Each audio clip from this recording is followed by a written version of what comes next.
I think the next thing that's important for an entrepreneur starting out is to separate what they're passionate about and what they need to know. They're two different things. So whatever they're passionate about, whatever they're making. You mean what they're good at or what they like the most? Well, how do you mean? they're probably good at what they like the most because they show the most interest in the thing that they're and they practice the most, the thing that they're excited about. But the problem is I found a lot of entrepreneurs, and I was one of them, would play around with certain areas that were not their experience. Yeah. A good example of this is social media.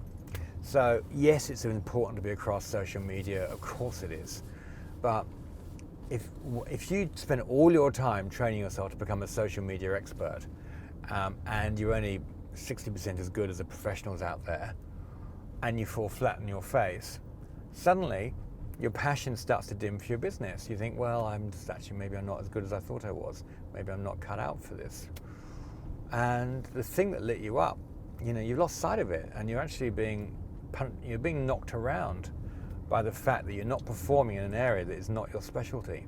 So you've got to be good enough to be across the different areas. Yeah, that's the thing, right? But not become experts in them. Yeah. Focus on the strengths, on the stuff that fires you up. And your self-worth must be strong enough that you can say, sorry, I don't understand. Actually, that's not clear enough for me. Can you explain it a different way? Yeah.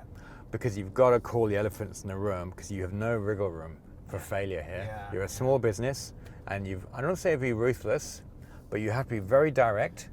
And if you don't get it, ask it a different way. This is so different to corporate, where you can sort of melt into the background of a team and Totally. rely on other people to pick up the slack. You've got to be courageous, really courageous, where in the past you could have just slipped away in the meeting and, well, maybe I'll let it go this time. Maybe it'll come up again in a month's time or whatever it might be. No, the time is now. It's right now, and you need to move fast and be decisive. So, I'm working with someone at the moment who's just leaving corporate and going into entrepreneurship, and she's so strong in what she does in corporate, but I'm realizing that she's having to go through a whole personality flip and re-examine herself, how she communicates, her brevity, her execution, all the areas she says she's not good at. Suddenly she's got to get up early in the morning with some new habits and restructure herself.